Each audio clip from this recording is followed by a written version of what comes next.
Olá, está no ar mais uma edição do Trajetórias. No programa de hoje, o nosso convidado é o advogado, corretor de imóveis e cidadão de Porto Alegre, Rodolfo Carrion de Almeida. Muito bem-vindo ao programa Trajetórias. Pois eu fico muito feliz, me sinto distinguido e privilegiado pela oportunidade deste momento estar sendo recebido na Câmara Municipal de Porto Alegre, capital do estado do Rio Grande do Sul. Pois é, minha primeira pergunta para o senhor é justamente sobre o seu sentimento ao receber essa homenagem. O senhor recebeu o título de cidadão emérito de Porto Alegre em novembro de 2014, por indicação do vereador Márcio Binzeli. Sim. Como foi para o senhor essa experiência?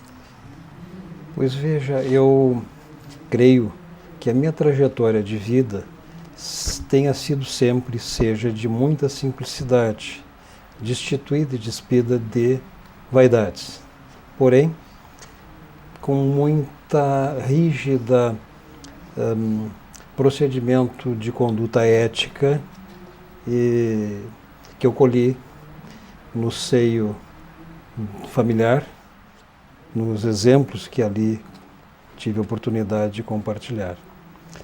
Então, penso que, em decorrência dessa trajetória, embora com simplicidade, tenha realizado algumas demonstrações de exemplo que tenha sido objeto dessa distinção. O senhor nasceu aqui em Porto Alegre em 1943. Como o senhor compara a capital que lhe deu esse título com a capital da sua infância, a capital em que o senhor cresceu? Sem dúvida, naturalmente, houve uma alteração para melhor, pelo progresso, pelo acréscimo de população e, naturalmente, a todas as cidades ocorre essa evolução. Embora Porto Alegre tenha, assim, características especiais, como sendo, inclusive, me lembro, da cidade mais arborizada ou das mais arborizadas do país, mantendo aquela figura bucólica até, que muito atrai pessoas que aqui vivem e outras que aqui... Um pouquinho de cidade do interior na metrópole. Exatamente. Então tem essa ambivalência. Tá certo. Tem algum bairro, alguma parte da cidade, algum local da cidade com que o senhor se identifica mais? Eu sempre, em Porto Alegre, convivi na região do Moinhos de Vento, e Independência, Moinhos de Vento. Mas, mais ainda antecedentemente, quando era adolescente, era muito prestigiada a orla do Guaíba, que tinha essa conotação de um sentimento mais tanto bucólico como de atrativo a passeios, e tinha pelo Rio Guaíba, né, que hoje lamentavelmente está muito comprometido pelo crescimento da própria cidade. Uhum. Como cidadão agora, membro do Conselho de Cidadãos de Porto Sim. Alegre, o senhor gostaria de trabalhar, talvez, ou de opinar mais para que essa área da cidade fosse revitalizada? Sem dúvida. Isso eu acho que é uma consciência comum em toda a coletividade, da necessidade de se restaurar essas áreas, essas oportunidades de melhor condição de vida. Uhum. Agora, a sua formação ela é em Direito, o senhor se formou em 76, Sim. Na década de 70, na Unicinos. Sim. Como é que foi essa escolha, a escolha pelo caminho jurídico? Na verdade, eu penso ter sido atraído pelo exemplo, pela experiência de muitos familiares, todos nessa área. Tios, enfim, parentes que se dedicaram, principalmente tios diversos nessa área jurídica. E, inclusive, alguns tendo também experiência política.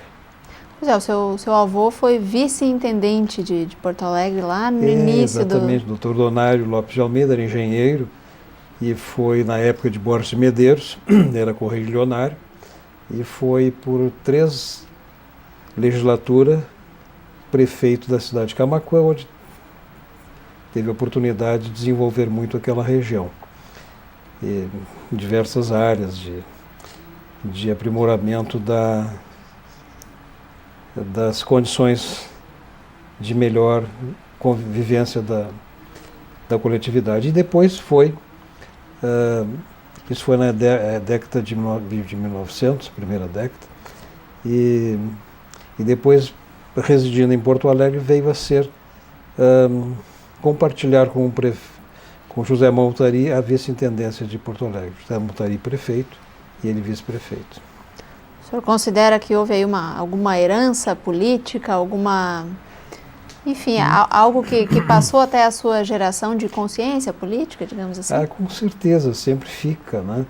E tenho alguns parentes que se dedicaram, tios que foram deputados, um meu primo que foi deputado, Carrião Júnior, deputado estadual, deputado federal, secretário de Estado. Então isso marca muito a trajetória familiar dos seus componentes. O senhor não tenho nenhuma inclinação nessa... Preferiu não ficar na linha de frente. Exatamente. Agora, dentro da carreira jurídica, qual o senhor considera a sua maior conquista ou o caminho que o senhor trilhou para ser destacado nessa área também? Pois bem, eu imagino que por ter tido a oportunidade de ser conduzido em 2004, no período 2004-2006, como presidente da Caixa de Assistência dos Advogados da OAB do Rio Grande do Sul, ali surgiu a oportunidade de ter um procedimento, creio que marcante, não apenas no Estado, mas também com repercussão nacional. A Caixa de Assistência é dedicada, e a função precípua de proceder à assistência aos advogados, na verdade, como todo segmento de atividade humana, sempre existem algumas vicissitudes que atingem uns e outros, e a OAB, preocupada também nessas circunstâncias, tem este órgão que é integrado a todas as ordens de advogados seccionais dos estados, que busca proporcionar alguns atendimentos àqueles integrantes que tenham alguma necessidade especial, ou momentânea ou ocasional. Isso vindo, claro, de contribuições dos próprios sim, são advogados. Contribuições. Foi nessa situação que o senhor descobriu que alguma coisa não estava... Existe uma legislação federal que institui e até constitucional, que guinda a Ordem dos Advogados como o único órgão de classe que tem referência constitucional de atuação em benefício da nação. E a Ordem dos Advogados, por lei comum, tem a obrigação, tem na sua composição a própria ordem e essa Caixa de Assistência, onde há contribuições especificadas por legislação federal, de que não me recordo se era 35% ou 30% das anuidades são destinadas à Caixa de Assistência dos Advogados para essa atuação importante de assistência aos seus integrantes e familiares também, não apenas os advogados. Então, nessa ocasião, sempre houve alguma incompreensão dos órgãos diretivos da OAB em relação à conveniência, à necessidade de que exista esse órgão que é constituído pela Caixa, de estar presente nesses momentos de maior necessidade de seus integrantes. E essa incompreensão, muitas vezes, por entender não tão necessária essa atuação, a ordem colhe as anuidades e repassa o que a lei determina, ou deveria repassar, mas nem sempre isso acontecia. E às vezes até desviando para outros investimentos que a seccional entendia importante, né? Mas não se percebendo que não poderia também fragilizar essa parte assistencial. O senhor considera que o senhor fez um trabalho de transparência, digamos assim, nesses 2 anos na gestão? Sim, 3 anos de trânsito. 3 anos, desculpa. E isso era uma consequência nacional a todas as caixas, com maior ou menor compreensão, né, dessa necessidade. E em um determinado momento que havia muita escassez da transferência de recursos, tivemos que enfrentar essas incompreensões para mudá-las. E acabamos conseguindo algum sucesso. Em 2012, o senhor recebeu também uma comenda, a comenda Oswaldo Vergara, pela OAB do Rio Grande do Sul. Resultado deste trabalho ou uma agregação também com o seu trabalho? De todo o trabalho, não apenas desse, mas de uma conduta também muito transparente, muito ética, muito exemplar, digamos, né? Que na verdade não é um privilégio de ninguém, mas uma obrigação de assim proceder qualquer cidadão, com muita transparência e dignidade. Então eu recebi fui privilegiado com essa comenda, que é a maior titulação que a Ordem dos Advogados proporciona a seus integrantes, por méritos de conduta, de procedimento, de feitos, em benefício da advocacia, em particular, e da coletividade social em geral. Agora, o senhor tem 3 filhos. Uma Sim. delas é advogada, como o senhor. Sim, sim.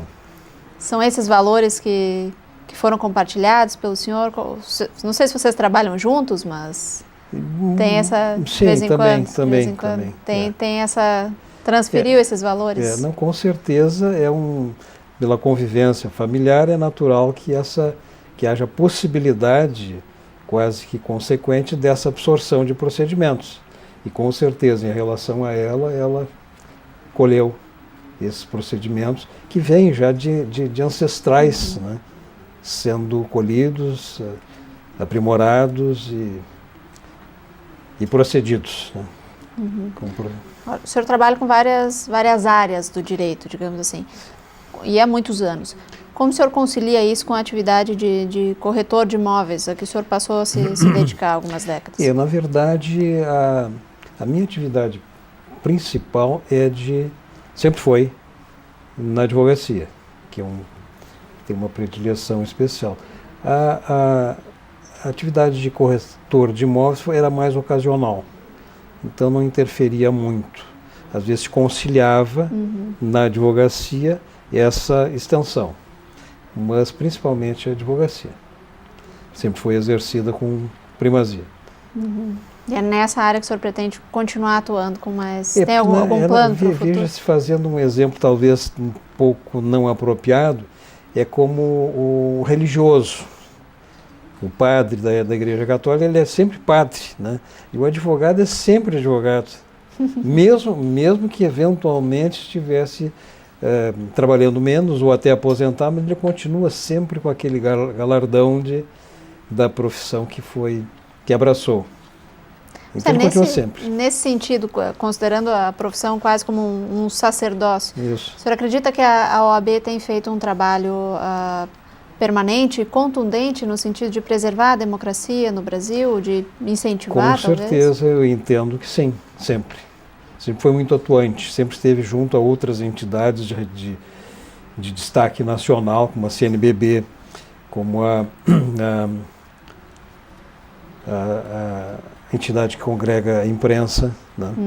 Ele tem atuação muito vigorosa e tem todas as condições e elementos porque conhece a área jurídica, que é importante para preservar, manter e garantir de sua parte a democracia. Agora, essa questão que o senhor descobriu ou apontou ali na gestão entre 2004 e 2006 da Caixa de Assistência, é um problema de falta de transparência, um problema talvez até de corrupção em alguns momentos, né? Que é uma questão que hoje se discute muito no Brasil de forma disseminada pelos 3 poderes, digamos assim. Sim. O senhor acredita que do ponto de vista do direito, da advocacia, há alguma maneira de atuar mais no sentido de prevenir a corrupção ou de mudar essa cultura no Brasil? Com certeza, mas permita-me fazer uma pequena ressalva. Você menciona, e é bom ficar bem claro, não entendo que em nenhum momento na minha época de gestão, tenha havido qualquer sombra de corrupção. Não, eu digo em relação ao que o senhor apontou nos relatórios sobre a Caixa de Assistência, não digo na sua gestão. Há mais de incompreensão de destinar, de privilegiar determinadas atividades em detrimento de outras, né? E até, é claro, utilizando recursos que seriam destinados àquela atividade para melhor atuação. Isso sim é uma questão de incompreensão, de não entender bem a necessidade que sempre foi presente. Mas com relação genericamente, nacionalmente, a corrupção que graça no país, que nos atormenta, que serve de exemplos piores possíveis, né, de que o povo parece não ser considerado, mas deixado de lado nas suas expectativas. Então, não posso generalizar como instrumento de prática de Estado, mas de pessoas, seres humanos, que se aproveitam de oportunidades e que a OAB, como quaisquer outros órgãos, tem a oportunidade de se também colaborar de forma que não prossigam mais esses atos, apoiando a repressão através das autoridades competentes, nesse sentido, para nos afastar dessa imagem tão deprimente. Sim. O senhor falou antes que optou por não estar na linha de frente da política, digamos assim, mas o senhor tem planos ou tem pretensão de estar mais na linha de frente, novamente, com algum cargo eletivo dentro da sua categoria, a fim de continuar com esse tipo de trabalho? São oportunidades que surgem, não que a gente propriamente cria, a não ser aquela ímpeto pessoal de estar sempre presente e colaborando independentemente de qualquer chamado, com o seu próprio exemplo, com a sua própria influência, com a sua formação de opiniões, no seu círculo de relações das pessoas que nos apreciam, consideram também aqueles nossos posicionamentos, e especialmente a conduta exemplar de procedimento comportamental. O senhor estaria à disposição, então, para uma nova oportunidade? Qualquer um, eu acho que seria importante. Qualquer cidadão deve contribuir, porque o pior é a omissão das pessoas que podem contribuir com algum aprimoramento para o bem de todos. Nesse sentido de participação social, de consciência cidadã, como tem sido a sua experiência no Conselho de Cidadãos de Porto Alegre? Na verdade, eu sou um novato, iniciante. Ainda não tive a oportunidade de estar. Já estive aqui na Câmara fazendo um contato preliminar, mas foi em momento que não estava ainda, estavam sendo articulados reuniões e tal, mas claro, faço questão, como sempre procedi, de estar presente. Quando tiver essa oportunidade. Claro. Nesse sentido, qual é a sua expectativa, o seu desejo para o futuro da cidade? Com certeza o melhor possível.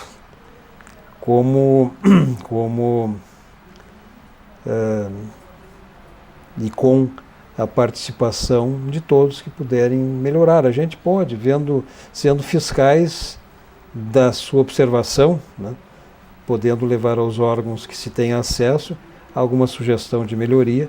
E isso não precisa ser cidadão de Porto Alegre, que a gente vê a imprensa também é receptiva a informações, a reclamações, né? Tudo para o bem e melhora da convivência social. O senhor falou antes da Orla do Guaíba, mas tem algum outro tema ou alguma outra questão específica que o senhor gostaria de ver resolvida na cidade?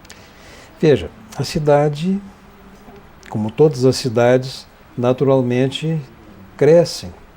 E esse crescimento, esse dimensionamento vai criando algumas dificuldades, seja no trânsito, seja na necessidade de melhor presença do poder público. Então, isso são constatações que se vê diariamente. A dificuldade é conseguir que os órgãos municipais, no caso, tenham, às vezes, até condições financeiras de enfrentar, mas é uma necessidade. Nós temos aqui em Porto Alegre um trânsito cada vez mais comprometido, com congestionamentos, mas é uma consequência natural do desenvolvimento, veículos, pessoas que vão se crescendo, a taxa de natalidade, ela prossegue também em Porto Alegre, então as necessidades vão se multiplicando. A gente vê algumas dificuldades do poder público, mas é em função dessa contingência toda de crescimento.